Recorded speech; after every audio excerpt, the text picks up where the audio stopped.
Mereka adalah saudara kandung, namun takdir mereka bagai langit dan bumi. Sang adik berhasil membangkitkan sihir serangan es, dan menjadi pahlawan yang siap membalaskan dendam orang tua mereka. Sementara sang kakak, dengan penuh harap, memanjatkan doa tulus setiap hari. Namun hanya mendapatkan kemampuan kebangkitan yang tak pernah tercatat sebelumnya. Melihat raut wajah pendeta yang berkerut, sang kakak mengerti bahwa kemampuan yang hanya bisa digunakan sekali seumur hidup ini menetapkan bahwa dia tak akan pernah menjadi pahlawan yang hebat. Orang-orang di sekitarnya memandang rendah dirinya, si pecundang. Bahkan adiknya sendiri meremehkan dan memintanya untuk berhenti. Namun dia tetap tidak mau menyerah. Bahkan jika hanya menjadi pahlawan kelas 3, dia tetap ingin menempuh jalan ini. Namun yang menyakitkan, pengkhianatan rekan-rekannya menghancurkan satu-satunya harapannya. Didorong ke jurang, sang kakak menjadi tumbal bagi pelarian kedua rekannya. Sang kakak yang lemah tak mampu melawan serangan monster pemakan manusia, dan akhirnya dimangsa hingga kehilangan nyawa. Beruntung, kemampuan kebangkitan aktif, dan memberinya kesempatan kedua untuk hidup. Namun, ia tak menyangka akan hidup kembali bukan sebagai manusia, melainkan sebagai makhluk iblis yang ia benci. Bahkan, ia menjadi tengkorak, makhluk iblis level terendah yang bahkan tak bisa bicara. Kesedihan yang mendalam menyelimuti hatinya. Setiap hari ia mempertaruhkan nyawa untuk bertarung. Namun tetap saja diejek. Mungkin adiknya benar, mungkin ia memang harus berhenti. Air mata tak terbendung mengalir dari kedua rongganya. Apakah hanya orang kuat yang berhak menjadi pahlawan? Tiba-tiba, ia bangkit. Ia tersadar bahwa dirinya kini adalah monster. Artinya, ia bisa naik level, berevolusi, dan mendapatkan kemampuan seperti monster lainnya. Bahkan, menjadi sekuat pahlawan level S pun bukan hal yang mustahil. Rupanya, tubuh ini tak sepenuhnya buruk. Hari-hari berikutnya, ia cerdik memanfaatkan pura-pura mati untuk mengumpulkan informasi di dalam gua. Misalnya, goblin di depannya ini termasuk monster yang lemah. Namun, dengan levelnya yang baru 1, ia masih belum mampu melawannya secara langsung. Saat goblin teralihkan oleh suara di tanah, ia muncul tiba-tiba dari belakang dan langsung menyerang dengan pedangnya. Goblin itu langsung tewas. Notifikasi sistem berbunyi. 3 poin pengalaman berhasil didapatkan. Ia mengagumi kecerdikannya sendiri, bakat yang sungguh menakutkan. Melihat panel level yang meningkat, ia yakin saat mencapai level 5, ia akan mengalami evolusi pertama. Namun, pengalaman yang didapat dari membunuh monster level rendah sangat sedikit. Jika terus begini, ia mungkin butuh puluhan tahun untuk mencapai tujuan akhirnya. Untuk menjadi kuat secepat mungkin, ia harus mencari target yang lebih tinggi levelnya. Dengan taktik yang sama, ia akhirnya bertemu dengan serigala mata merah level 7. Serigala bermata merah, jika berhasil mengalahkannya, ia pasti akan memenuhi syarat evolusi. Meskipun lawannya jauh lebih kuat, setelah beberapa hari mengamati, ia menemukan cara untuk mengalahkannya. Serigala mata merah memiliki kebiasaan unik, yaitu tertarik pada tubuh dan tas punggung para pahlawan. Dan benar saja, melihat tubuh yang hanya tersisa tulang belulang, serigala itu mengabaikannya dan langsung menuju tas punggung. Di saat itulah, ia memanfaatkan kesempatan dan langsung menyerang. Saat serigala itu tersadar, pedang panjang telah menancap di tubuhnya. Meskipun tidak langsung mati, tetapi momentum jatuh dari tebing membuatnya sulit untuk bergerak. Pria yang mengikutinya dari belakang langsung menghujamkan pedangnya saat mendarat. Meskipun akhirnya berhasil mengalahkan monster itu, karena perbedaan level, serangan terakhir serigala buas itu berhasil mematahkan satu lengan pria tersebut. Namun, dengan poin pengalaman yang didapat, semua itu sepadan. Pria itu bahkan semakin menyukai tubuh anehnya ini. Detik berikutnya, energi yang tak terhitung jumlahnya mulai mengalir ke tubuh pria itu. Semua tulang yang patah perlahan pulih melalui evolusi. Hingga kilatan cahaya yang menyilaukan. Sistem kembali berbunyi, memberi notifikasi. Evolusi berhasil. Monster level D. Goal. Keahlian yang didapat. Generasi. Dia secara tak terduga menemukan bahwa dengan evolusi monster, penampilannya juga akan berubah. Untuk segera mendapatkan kembali penampilan manusianya, dia memutuskan untuk bersemangat dan berusaha keras untuk naik level. Dan yang lebih mengejutkan lagi, sebagai monster, dia bisa memiliki banyak keahlian. Dibandingkan dengan manusia yang hanya bisa memiliki satu keahlian, kombinasi tubuh monster dan kecerdasan manusia ini benar-benar berpotensi menjadi pahlawan level S yang tertinggi. Melihat panel sistemnya, pria itu tidak percaya bahwa dia menjadi lebih kuat dari dirinya yang dulu begitu cepat. Lebih kuat, sejak evolusi pertama memberinya kemampuan generasi, pria itu dengan mudah membunuh tikus raksasa dan babi hutan berturut-turut. Meskipun terluka, generasi dapat dengan cepat menyembuhkannya. Dan sebagai mayat hidup, dia tampaknya tidak merasa lelah sama sekali. Hanya satu hal, dia masih tidak bisa bicara. Jika adiknya melihatnya seperti ini, dia pasti akan membunuhnya sebelum mengenalinya sebagai kakaknya. Demi adik perempuannya satu-satunya, dia harus segera kembali menjadi manusia. Tiba-tiba, Suara aneh membuat pria itu langsung waspada. Dia pikir itu monster. Tetapi ternyata itu adalah manusia. Dan yang paling penting, adiknya juga ada di antara mereka. Meskipun ruang bawah tanah tidak jauh dari kota, pria itu tidak menyangka akan bertemu manusia begitu cepat. Sementara itu, pertengkaran mereka semakin keras. Ternyata karena kurangnya persiapan obat-obatan, adik perempuannya sedang memarahi rekan satu timnya, gadis berambut merah muda yang mencoba menengahi mengatakan bahwa situasinya tidak separah itu. Luka biasa bisa dibersihkan dengan sederhana. Namun, adik perempuannya yang selalu teliti tetap tidak mau mengalah. Orang yang bahkan tidak serius dengan pekerjaannya bisa menjadi sandaran kita, dan ini ruang bawah tanah. Apa yang akan kita lakukan jika digigit monster? Bisakah kau bertanggung jawab? Untuk sesaat, pemuda itu terdiam. Bahkan kakaknya yang sedang mengintip pun menghela nafas. Astaga, dia masih adik perempuan yang cerewet itu. Meskipun dia benar, tapi dia terlalu keras. Namun, karena lengah, jari pria itu secara tidak sengaja menyentuh dinding. Mengeluarkan suara, seketika, semua orang menjadi tegang. Adik perempuannya langsung mengaktifkan formasi sihir es. Dia segera melancarkan serangan ke arah sumber suara. Melihat pecahan es yang terbang dengan cepat, pria itu terkejut. Kau gadis kecil, terlalu kejam. Sebelum dia sempat bereaksi, kristal es yang menembus batu itu langsung menggores lengan pria itu. Kehilangan perlindungannya, dia langsung terekspos di hadapan semua orang. Melihat wajah-wajah tanpa ekspresi itu, pria itu tahu akan terjadi masalah besar. Bagaimana mungkin aku, yang baru level 14, bisa mengalahkan mereka? Bertiga pula, apalagi salah satunya adikku yang jenius dan kuat. Goul punya kemampuan generasi. Lina mulai menganalisis target mereka. Jadi kita harus menghabisinya dalam sekali serang. Pemuda bernama Derek juga memberikan strateginya. Pria itu pasti menyesal telah merasa kasihan padanya tadi. Tapi perkataan adiknya yang paling membuatnya terdiam. Menjaringnya di jarak aman sampai ia terpojok, lalu menghabisinya dengan satu serangan. Itulah cara paling efektif. Wow, ternyata kau yang paling kejam, gadis kecil. Menghadapi adiknya yang level 18, pria itu tahu ia tak punya kesempatan menang, tapi melarikan diri dari ketiga orang ini sepertinya juga tidak mudah. Namun, situasi gawat ini tidak memberinya waktu untuk berpikir panjang. Sebuah pedang berapi-api melesat ke arahnya. Bersamaan dengan itu, Lina dengan cepat memblokir jalan keluarnya. Dalam kepanikan, pria itu hanya bisa menahan serangan tersebut. Meskipun ia tidak ingin menyerang manusia, jika ia tidak melawan, ia akan benar-benar mati. Melihat pedang api itu kembali turun, pria itu malah maju dan menendang batu, menghentikan serangan Derek. Namun, sebelum ia sempat terkejut, monster di depannya tiba-tiba mendekat, lalu dengan kuat mendorong dadanya. Derek sampai kehabisan napas dan terduduk tak berdaya. Melihat monster itu hendak kabur, Lina kembali memanfaatkan kecepatannya dan mengejarnya. Pria itu tahu ini belum saatnya untuk melarikan diri. Jadi ia mengulangi triknya dan kembali menghadap manusia itu. Dengan kemampuan regenerasinya, ia dengan berani menahan luka tersebut. Lalu, cakar yang tadinya akan menyerang manusia, malah menepis senjatanya. Manusia itu tak menyangka Goul bisa menggunakan strategi untuk mengalahkan mereka, dan itulah rencana pria itu. Namun sedetik kemudian, pria yang tadinya bangga itu kembali tegang. Tapi detik berikutnya, pria yang tadinya merasa puas itu kembali tegang. Ice Arrow, mantra sihir. Dalam sekejap, banyak es batu menghancurkan sebagian besar otot kaki kirinya. Sebagian besar otot, dampak yang besar membuatnya terbanting ke tanah. Ia tak menyangka telah melupakan adiknya yang terkuat. Begini terus, ia benar-benar tamat. Pria itu susah payah bangun, menggunakan sisa sihirnya untuk menyembuhkan lukanya. Setelah mengalaminya sendiri, barulah ia mengerti betapa kuatnya serangan adiknya. Meskipun generasi hanya butuh 1 menit untuk pulih total. Apakah ia punya waktu 1 menit? Camille kembali merapal mantra tanpa ekspresi. Trisula es kristal di tengah lingkaran sihir besar itu mengarah tepat ke monster di depannya. Goul yang terluka parah itu seperti ikan di atas talenan. Namun, sepertinya ia tak mau menyerah begitu saja. Ia mulai mencekik lehernya sendiri, lalu dengan susah payah mengeluarkan nada yang sulit dimengerti. Namun, Camille tiba-tiba tampak terkejut. Serangan yang tadinya mengarah ke monster itu sedikit terbelok-belokkan. Saat ditanya oleh temannya, ia juga tidak mengerti kenapa ia melakukan itu. Hanya saja nalurinya menyuruhnya untuk melakukannya. Melihat kristal es raksasa itu, pria itu bersyukur caranya memanggil nama adiknya berhasil. Kalau tidak, ia tak bisa membayangkan akibatnya. Bersamaan dengan itu, generasi akhirnya menyembuhkan semua lukanya. Melihat adiknya kembali merapal mantra, kali ini pria itu tak akan memberinya kesempatan lagi. Kali ini, pria itu tidak akan memberinya kesempatan lagi.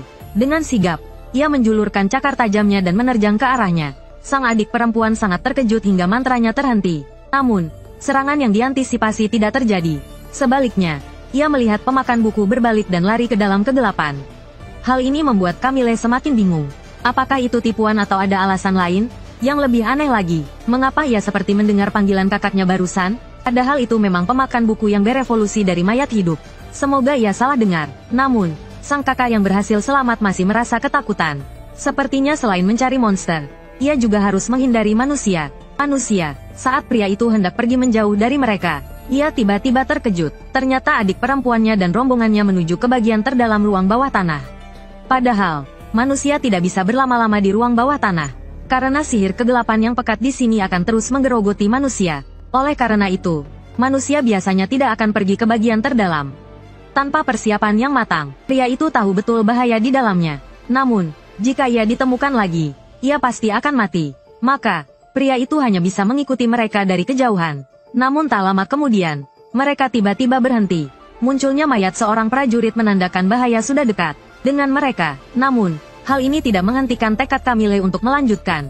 Meskipun rekan-rekannya mulai mengkhawatirkan bahaya yang akan datang, Camille tetap bersikeras bahwa ia telah menjelajahi tempat ini berkali-kali. Selama mereka bekerja sama dengan baik, dengan kemampuan mereka saat ini, tidak akan ada masalah. Jadi, ia ingin aku menjadi wakilnya? Keraguan terhadap Camille mulai muncul di hati Derek. Sementara itu, pria yang bersembunyi di kegelapan mulai khawatir, dan lebih tidak mengerti adiknya. Meskipun monster kuat suka berkumpul di tempat dengan sihir terpekat di bagian terdalam. Tetap saja, berhati-hati adalah hal utama yang harus diperhatikan saat memasuki ruang bawah tanah. Diperhatikan, mengapa adiknya yang biasanya berhati-hati, mengambil risiko seperti ini? Namun, sedetik kemudian, wajah pria itu menjadi serius. Lingkungan di sekitarnya mulai bergetar. Kemudian, seorang ogre level 20 yang seharusnya berada di tempat terdalam, muncul secara tak terduga di depan semua orang. Menghadapi tekanan dari level dan kekuatan, jika mereka tidak bisa berhasil melarikan diri, pasti akan ada korban. Satu-satunya yang bisa dilakukan pria itu adalah mengalihkan perhatian ogre. Namun, pria itu segera membatalkan idenya, karena dengan keadaannya saat ini, dia hanya akan membuat mereka salah paham dan merasa dikepung. Akhirnya, itu hanya akan memperburuk situasi dan menyebabkan kepanikan mereka. Musuh kuat yang tak terduga segera menciptakan kekacauan dalam kelompok. Namun, berkat kekuatan sihir es, Camille tetap yakin bahwa kerja tim bisa mengatasi monster ini. Derek meskipun tidak terlalu percaya diri, tetapi situasi yang mendesak membuatnya harus maju menghadapi tantangan. Namun, pedang apinya yang baru saja menyala bahkan belum mendekat, sudah dipukul oleh tongkat ogre dan terpental. Sementara itu, Lina memanfaatkan celah dalam serangan monster. Dengan lompatan cepat, dia langsung berada di belakangnya. Namun, reaksi monster itu ternyata di luar bayangannya. Tongkat kayu besar menghantam Lina dengan keras. Pada saat dia muncul, pukulan yang terlihat sepele itu langsung melukai Lina parah. Namun untungnya, sihir es Camille sedang dalam tahap akhir. Dan selesai, dua panah es besar segera menyerang titik lemah monster itu. Namun, yang mengejutkan, salah satu panah dengan mudah diblokir oleh tongkat kayu. Yang lainnya malah ditangkap langsung oleh tangan monster itu. Dengan sedikit tekanan, panah itu langsung hancur. Camille juga tidak menyangka sihir andalannya tidak berdampak sama sekali terhadap monster ini. Pria yang menyaksikan semua ini menjadi semakin cemas. Karena dia jelas merasakan tidak ada koordinasi di antara mereka. Ini jelas merupakan tim yang dibentuk secara mendadak. Situasinya mulai memburuk, tapi Camille sepertinya ingin mencoba sekali lagi. Dia segera meminta kedua rekannya untuk terus mengalihkan perhatian monster itu. Selama mereka bisa memberinya cukup waktu, masih ada kesempatan. Tapi Derek sudah mundur teratur dalam hatinya. Perbedaan kecepatan dan kekuatan membuatnya sama sekali tidak percaya diri untuk menghadapi monster itu lagi. Dan kata-kata Camille saat ini terdengar seperti omong kosong belaka. Tapi melarikan diri secara langsung sepertinya tidak mungkin untuk lolos dari kejaran monster itu. Sepertinya dia tidak punya pilihan selain mendengarkan Camille. Setelah menemukan Lina dan berdiskusi singkat, keduanya masing-masing menunjukkan sedikit senyuman dan rasa bersalah. Selanjutnya, keduanya mulai terus-menerus mengganggu dan mengelilingi monster itu. Sementara Camille hanya bisa mempertaruhkan segalanya dengan merapal mantra terkuatnya, tombak es. Tetapi pada saat yang sama lingkaran sihir muncul. Derek, seolah-olah akhirnya mendapatkan kesempatan, segera memanggil nama Lina. Detik berikutnya, Lina berkedip dan membawa Derek bersamanya ke belakang Camille. Camille tidak pernah menyangka mereka akan mengkhianatinya di saat-saat kritis seperti ini. Tetapi ogre pemakan manusia yang akan datang tidak memberinya waktu untuk memikirkan hal-hal ini. Untungnya, tombak es berhasil diselesaikan pada saat ini. Tekanan yang sangat besar tampaknya membuat monster itu ketakutan. Tombak es yang melesat keluar dengan mudah memotong tangannya. Tetapi Camille yang tidak siap menerima pukulan tongkat. Tubuhnya yang rapuh terlempar beberapa meter. Melihat monster yang terluka parah menjadi semakin gila, Derek akhirnya mengungkapkan ketidakpuasannya. Semuanya salahmu sejak awal, bersikeras masuk ke tempat yang begitu dalam. Dan aku benar-benar tidak mengerti mengapa kamu bersikeras mencari kakakmu. Seorang prajurit level rendah yang menghilang. Selain mati, apalagi kemungkinannya. Jadi begitu, pria itu akhirnya mengerti bahwa adiknya sebenarnya selalu peduli padanya. Sementara itu, gerakan kakinya menjadi lebih cepat. Melihat tongkat besar itu menyerang dirinya, Camille yang tak berdaya akhirnya menyerah untuk melawan. Namun, saat dia pingsan, dia masih menyalahkan kakaknya yang bodoh. Kenapa dirinya yang begitu lemah harus bertindak gegabah? Di saat genting itu, pria itu akhirnya tiba dan langsung meninju kepala Ogre. Pukulan mendadak itu memang berhasil menghentikan serangannya. Namun, selanjutnya pria itu harus menghadapi amarah Ogre sendirian. Walaupun level mereka sangat berbeda jauh. Untungnya adiknya sebelumnya berhasil memotong salah satu lengannya. Hal itu tidak hanya memperkecil jarak kekuatan, tetapi juga menciptakan peluang serangan balik. Namun, saat dia fokus menyerang sisi kiri, dia sadar, jangkauan serangan Ogre yang besar membuatnya tetap sulit mendekat. Jika demikian, dia tak bisa terus menyerang sia-sia. Pria itu pun dengan tegas mengubah strategi dan mengaktifkan mode menghindar serius. Meskipun cara ini sangat menguras tenaga, dengan terus menghindari serangan seperti lalat, dia yakin bisa membuat Ogre itu marah. Tak lama, Ogre itu tak tahan dengan gangguan yang menyebalkan. Dengan marah, dia membuka rahangnya dan menyerang pria itu. Dan itulah yang diharapkan oleh pria itu. Meskipun harus kehilangan satu lengan, dia tetap harus mendekati Ogre. Namun, targetnya bukanlah jantung yang dilindungi oleh rongga dada, dan bukan pula otak yang dilindungi oleh tengkorak, melainkan menggigit leher monster itu. Hanya dalam sekejap, makhluk raksasa itu jatuh ke tanah dan kehilangan nyawanya. Dengan munculnya notifikasi sistem, pria itu naik 4 level sekaligus, langsung ke level 18. Dia tidak menyangka metodenya benar-benar berhasil. Sedangkan untuk lukanya, hanya perlu menggunakan generasi dan langsung pulih. Harus diakui, skill ini benar-benar berguna. Selama belum benar-benar mati, luka apapun bisa dipulihkan. Namun, saat ini yang terpenting adalah membawa adiknya ke tempat yang aman. Pria itu juga mengerti, jika dia tidak melakukan sesuatu, adiknya pasti akan kembali ke sini lagi. Kebetulan, dalam perjalanan pulang, pria itu secara tidak sengaja menemukan pedangnya yang hilang. Hal ini langsung memberinya ide. Di pintu masuk gua, sebuah suara tiba-tiba menarik perhatian 2 orang prajurit. Ternyata seekor ghoul mesum sedang bersiap menyerang seorang gadis. Dengan cepat, sebuah panah melesat melewati pelipis pria itu. Tidak lama setelah monster itu pergi, Camille perlahan-lahan sadar. Dia tidak ingat ghoul yang diusir itu. Dia hanya merasa seolah-olah seseorang telah menyelamatkannya dan menggendongnya. Dan itu adalah perasaan yang sangat familiar. Namun, Camille segera menepis pikiran yang mustahil itu. Nona, apakah pedang itu milikmu? Gadis itu baru menyadari bahwa dia sedang memeluk pedang pendek. Sedetik kemudian, perasaan familiar itu kembali muncul. Setelah melihat tulisan di atasnya, dia akhirnya mengerti. Ternyata kakaknya masih hidup. Air mata langsung mengalir deras dari matanya. Semua kesedihan dan tekanan yang telah lama ditahannya dilepaskan pada saat itu. Dilepaskan. Sementara itu, di sisi lain, pria yang berlari menuju kegelapan akan kembali memulai perjalanan peningkatan dan evolusinya. Pertempuran tanpa akhir. Semua demi bisa segera kembali menjadi manusia dan berkumpul kembali dengan adiknya. Namun, EXP dari monster-monster kecil ini sangat sedikit. Tanpa monster kuat yang memberikan EXP, dia tidak akan bisa meningkat. Meskipun begitu, pria itu tidak ingin bertemu dengan mereka lagi. Karena dia tahu, kemenangan terakhir hanyalah keberuntungan. Jika situasi seperti itu terjadi lagi, berapapun nyawanya, mungkin tidak akan cukup. Namun, kenyataannya seringkali tidak sesuai harapan. Sebuah tangan yang menggenggam pedang perlahan mendekati punggung pria itu. Dengan kilatan cahaya merah yang menyilaukan, ghoul di tangannya langsung terbelah menjadi 2. Kekuatan yang dahsyat itu membuat pria tersebut merasa ngeri. Setelah dia mati, ternyata itu adalah gargoyle level 21. Bagaimana bisa ada monster level 20 ke atas di sini? Pria itu sangat bingung. Namun, serangan berikutnya tidak memberinya waktu untuk berpikir. Monster itu mulai mengumpulkan cahaya ungu di mulutnya. Sedetik kemudian, api yang membara menyembur keluar. Lengan yang digunakan untuk menangkis langsung terbakar. Sebelum pria itu sempat bernapas, gargoyle yang licik itu memanfaatkan kesempatan untuk menusuk dengan pedangnya. Meskipun sulit, dia berhasil menghindari serangan fatal itu. Namun, pukulan berikutnya tidak bisa dihindari. Kepalanya terbentur batu, membuatnya pusing. Pria itu tahu dia tidak bisa melawannya. Melarikan diri adalah satu-satunya cara untuk bertahan hidup. Namun, tak disangka, makhluk itu juga sangat cepat. Saat pedang besar gargoyle hendak jatuh, pria itu justru maju dan meninju kepalanya. Namun, yang mengejutkan, pukulan itu tidak berpengaruh sama sekali. Sebaliknya, hanya dengan satu ayunan, gargoyle itu membuat pria tersebut terlempar. Namun, saat pria itu ingin melarikan diri lagi, dia terhalang oleh tebing. Pada saat yang sama, gargoyle itu pun mengejarnya. Api yang membara kembali menyembur ke arah pria itu. Tapi pria itu takkan jatuh ke lubang yang sama 2 kali. Gargoyle itu mencoba trik yang sama.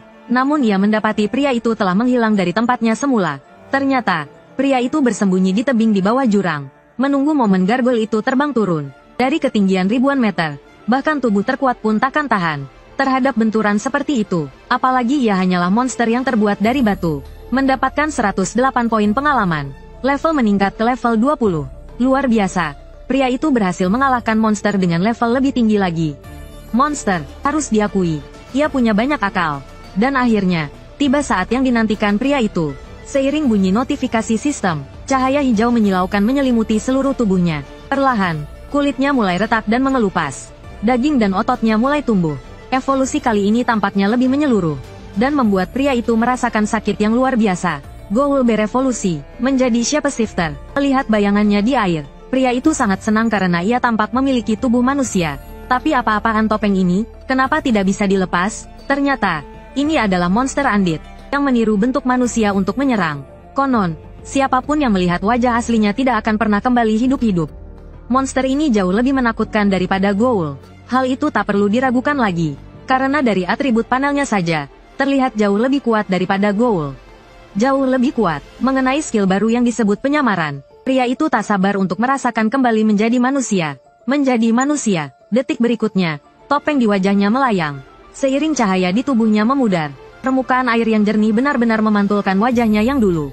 Pria itu berseru kaget melihat kejadian ajaib ini. Ia juga terkejut mendapati suaranya kembali. Meski masih sedikit serak, tapi dengan kondisi saat ini, ia bisa berbaur di antara manusia.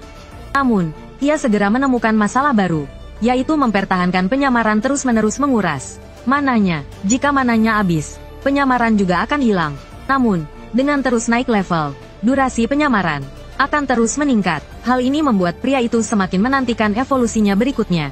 Tiba-tiba, gempa bumi mengganggu aktivitasnya. Ternyata, ini adalah pertanda datangnya bencana besar. Konon, iblis kuno yang mati dikubur di kedalaman bumi, dan ruang yang terbentuk dari sisa mana mereka adalah Dungeon yang ada saat ini. Dungeon. Namun, ketika mana terakumulasi terlalu banyak, ruang akan menjadi tidak seimbang. Monster yang tak terhitung jumlahnya akan kabur dari Dungeon dan mengamuk di dunia luar. Dan mungkin inilah alasan kedua monster itu muncul di area luar. Alasannya, begitulah dugaan pria itu. Tapi karena kurangnya sampel, ia tidak bisa sepenuhnya yakin dengan dugaannya. Saat pria itu sedang berpikir, sesosok tubuh yang dikenalnya jatuh dari langit. Seekor gargoyle lagi menyerangnya dengan pedang. Pria itu hanya bisa terdiam. Ia tak menyangka keinginannya terkabul secepat ini. Yang lebih memalukan, setelah berubah menjadi manusia, ia tak lagi memiliki cakar tajam untuk menyerang. Melempar batu saja tak cukup untuk melukainya, dan tubuhnya juga mudah lelah. Melihat api yang membara akan datang menerjang, pria itu tahu betul apa yang akan dilakukan gargoyle selanjutnya. Sedetik kemudian, cakar tajam itu muncul kembali. Pria yang telah kembali ke wujud aslinya langsung meninju wajah monster itu. Serangan bertubi-tubi berikutnya tidak memberinya kesempatan untuk melawan. Monster yang hancur itu tak lama kemudian hanya tersisa kepalanya yang menggelinding ke samping. Sejak perbedaan level menghilang, pria itu dapat dengan mudah mengalahkan monster level ini. Bahkan jika ada beberapa lagi, dia tidak merasa tertekan sama sekali. Dan kenyataan memang seperti yang dia harapkan. Dalam sekejap, 3 gargoyle lainnya menyerbu pria itu. Mungkin sejak saat ini, pria itu tidak akan lagi sembarangan sesumbar. Bukan, untungnya, meskipun monster-monster ini memiliki kekuatan yang besar, mereka umumnya kurang cerdas. Dengan sedikit tipu daya, pria itu dengan mudah menghindari kejaran mereka.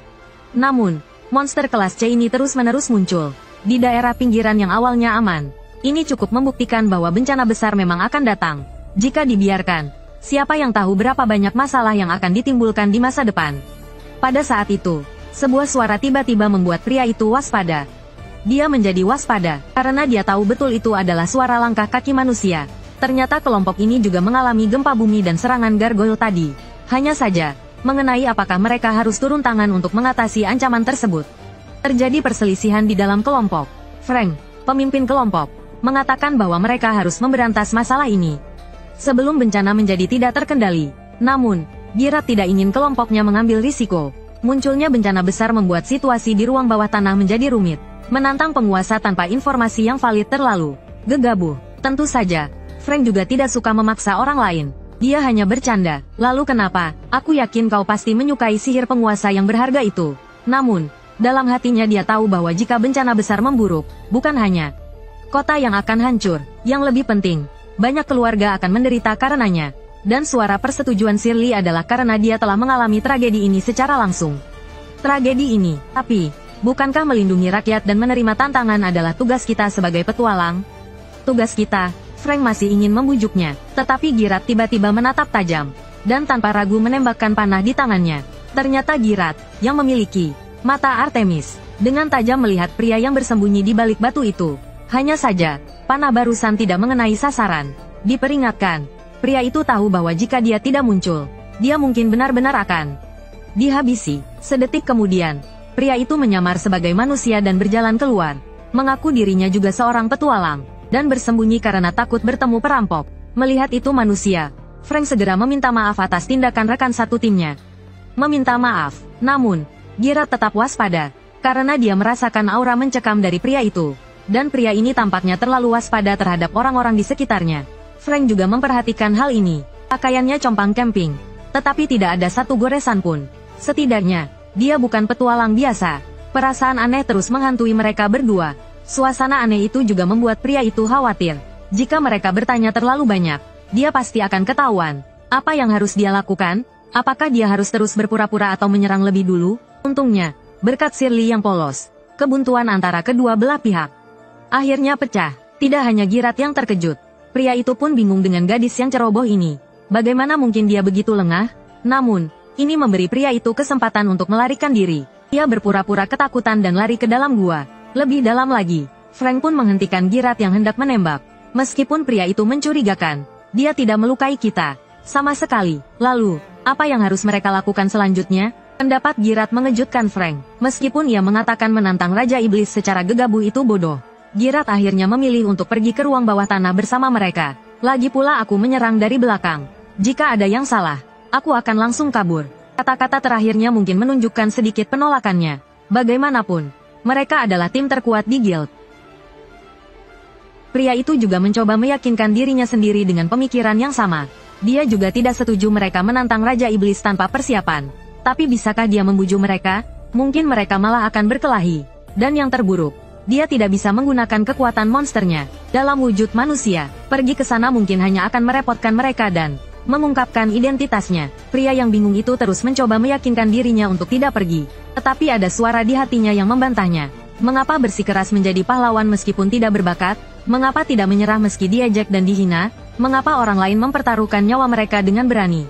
Sementara dia khawatir identitasnya terbongkar. Saat itu, pria itu tidak lagi ragu. Demi cita-cita dan mimpinya, ia memutuskan untuk menerima pertempuran ini. Tak lama setelah berpisah dengan pria itu, tim beranggotakan 3 orang itu bertemu dengan Raja Gargoyle Batu. Namun, kekuatan monster itu melebihi perkiraan mereka. Monster level 30 itu jauh lebih kuat dari mereka semua. Bahkan tebasan Frank ke lengannya yang tak terlindungi tidak menimbulkan kerusakan sedikit pun. Setelah Shirley menyerang dengan pedangnya yang diperkuat Sword Art Online, ia hanya bisa menatap dengan tak percaya. Hal yang sama terjadi pada Girat. Anak panahnya mengenai sasaran, tetapi hancur di kulit monster itu. Untungnya, mereka menemukan titik lemah monster itu, yaitu mata di perutnya. Namun, menembus kedua pedang itu sepertinya tidak mudah. Sama sekali, Frank menangkis pedang panjang yang diarahkan padanya, untuk memberi kesempatan bagi rekan satu timnya. Namun, ia tidak menyangka, Raja Iblis ini juga bisa menggunakan sihir. Lingkaran sihir di bawah kakinya menyala, dan api berkobar di sekelilingnya. Panas yang hebat langsung mendorong Frank mundur. Sentuhan singkat itu menyebabkan luka bakar parah di lengan Frank. Melihat ekspresi sedih Shirley,